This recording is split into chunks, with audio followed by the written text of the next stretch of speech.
Wordless Witness.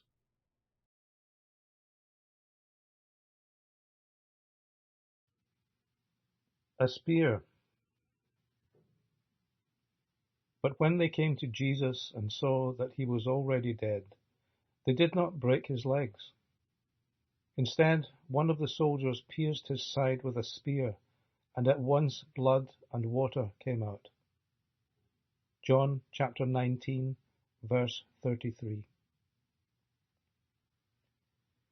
You lay for months within the armory, constrained with ropes, within a bundle of a dozen spears, just waiting for your freedom, till the fateful day that you were suddenly untied and liberated into dawn light, as the other weapons were discarded and your day of work thus started.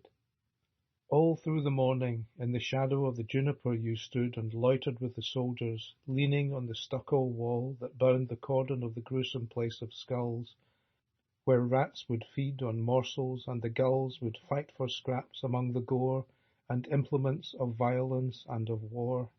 The criminals were dragged towards the stanchions to be crucified and hoisted naked under a burning sun, and hung there like three effigies of human sufferings and woes, three dreadful horrors stuck like scarecrows, plastered stark against the darkening sky, and there you watched and never questioned why.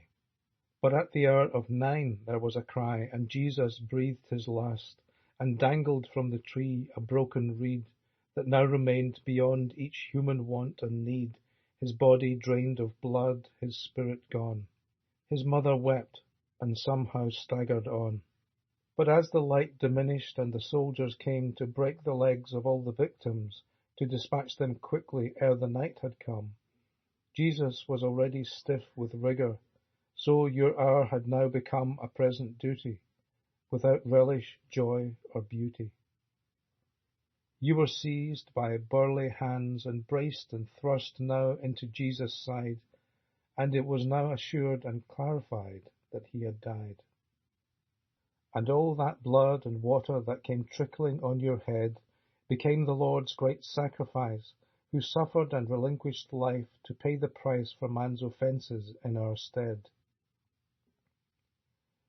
And so the spear became a relic of the Lord, and afterwards the man who wielded it could never touch the javelin again, but somehow balked and much preferred the sword.